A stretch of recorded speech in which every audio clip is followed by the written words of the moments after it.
Hello everyone, a very warm welcome to all of you. Today we will discuss about biodiversity hotspots. This is a very important topic in our ecology syllabus. We are going to talk about biodiversity hotspots and especially the biodiversity hotspots in India. So let's get started. Biodiversity, as we all know, refers to the diverse kinds of living organisms in a given area. And biodiversity hotspots are regions that are rich in biodiversity but threatened by human activities. Around the world, 36 areas qualify as hotspots.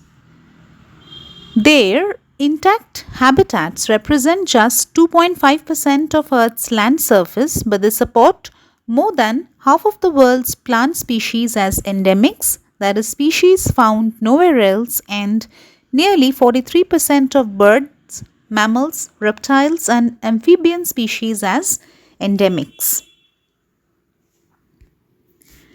To qualify as a biodiversity hotspot, a region must meet two strict criteria.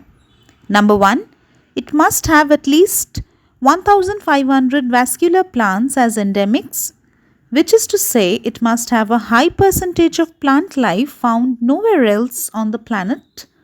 A hotspot, in other words, is irreplaceable. Number two, it must have 30% or less of its original vegetation, or in other words, it must be threatened. India is known for its rich biodiversity.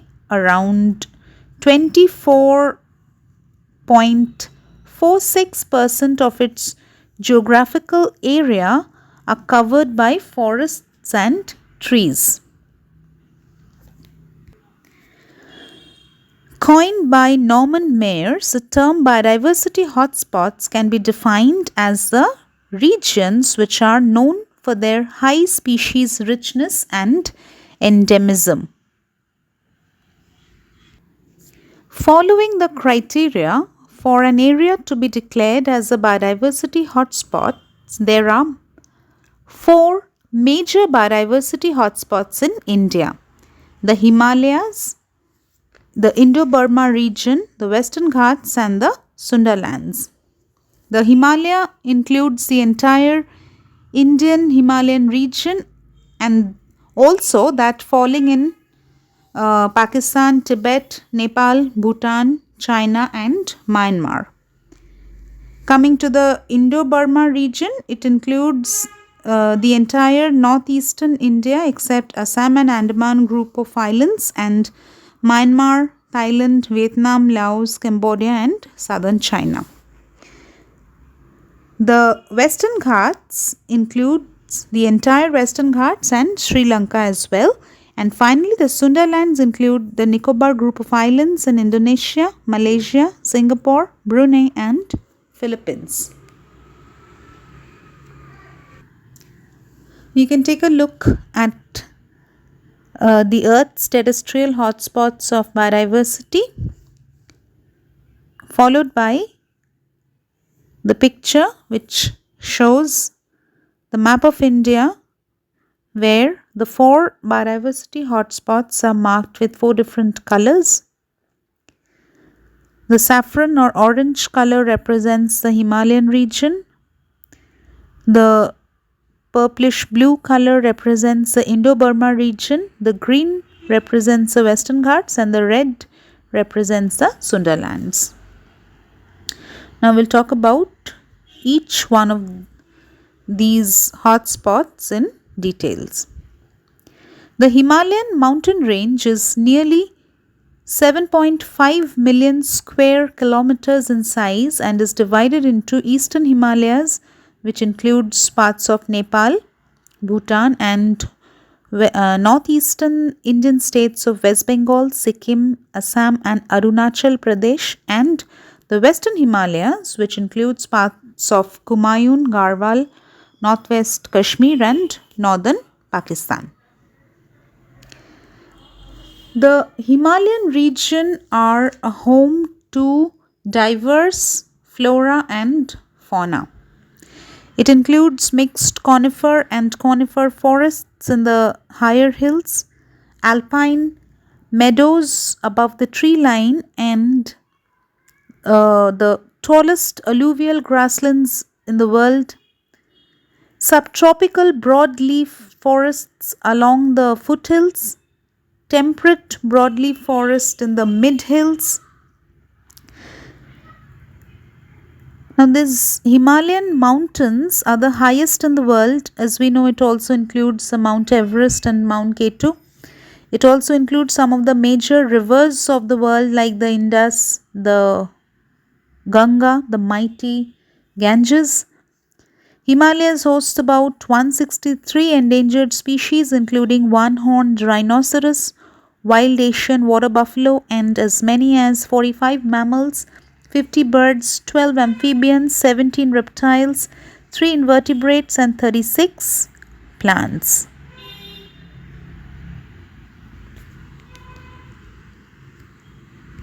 Next, we'll move on to the Indo-Burma region. This region consists of various countries including northeastern India to the south of the Brahmaputra River, Myanmar, China's Yunnan provinces, Lao People's Democratic Republic, Vietnam, Cambodia, and Thailand. Almost 13,500 plant species can be spotted in the region, half of which are endemic and cannot be found in any other place in the world. Well, although this region is quite rich in biodiversity, the situation has been worsening over the past few decades. And basically, this destruction of biodiversity happens majorly because of human activities. We are the ones who are destroying Mother Earth. The Indo-Burma hotspots is the largest of the world's 36 recognized hotspots, covering a total area of 2373000 square kilometers. The Indo-Burma hotspot formerly encompassed parts of northeastern India, Bangladesh, and Malaysia. However, Bangladesh, India, and Malaysia are regarded as extraliminal to the hotspot for the purpose of ecosystem profile because northeastern India is included in the Himalayan hotspot and the hotspot only barely extends into Bangladesh and Malaysia. Let's move on to the next hotspot, that is the Western Ghats.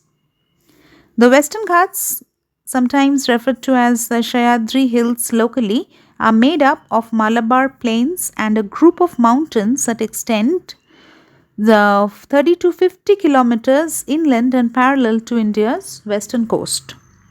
With just the 30 kilometers Palakkad gap in between, they span 1,600 kilometers from the southernmost point of the nation to Gujarat in the north, covering an area of 1 lakh, rather more than that, an area of over 1,60,000 square kilometers. These hills are found along the western edge of peninsular India. As the region is mountainous and oceanic, it receives a very good amount of rainfall. Around 77% of the amphibians and 62% of the reptiles are endemic here. Moreover, the region is also home to around 50 species of birds, 140 mammals, 260 reptiles, and 175 amphibians. By blocking the southwest monsoon winds, the Western Ghats control the amount of rain that falls on peninsular India. Every year, a lot of rain falls on the western slopes of the mountain, with most of it falling during the southwest monsoon between June to September. Our next and the last hotspot to be discussed in today's lecture is the Sundaland. The Sundaland hotspot includes the western half of the Indo-Malayan archipelago which is made up of about 17,000 equatorial islands. Borneo and Sumatra are two of the largest islands in the world. Almost all of Malaysia, including peninsular Malaysia and the East Malaysian states of Sarawak, Sabah in northern Borneo, Singapore at the tip of the Malay Peninsula, Brunei, Darussalam, and the western half of Indonesia, including Kalimantan, are included in Sundaland. A small portion of southern Thailand, the provinces of Patani, Yala, and Narathiwat, is also included in the Indonesian portion of Borneo, Sumatra, Java, and Bali. This region lies in the Southeast Asia and includes Thailand, Singapore, Indonesia, as we were just now discussing, Brunei, and Malaysia. Nicobar region represents India in this hotspot. This is important. UNESCO declared this region as the World Biosphere Reserve in 2013, and these islands have a rich terrestrial and marine ecosystem including mangroves, seagrass beds, and coral reefs. So this is how we come to an end of our lecture. I hope you have enjoyed learning about biodiversity hotspots. Look into the pictures and try to learn the names of the 36 hotspots of the world and emphasizing on the 4 major ones that are there in India. So till then, logging off. See you soon in the next lecture. Till then, happy learning and bye-bye.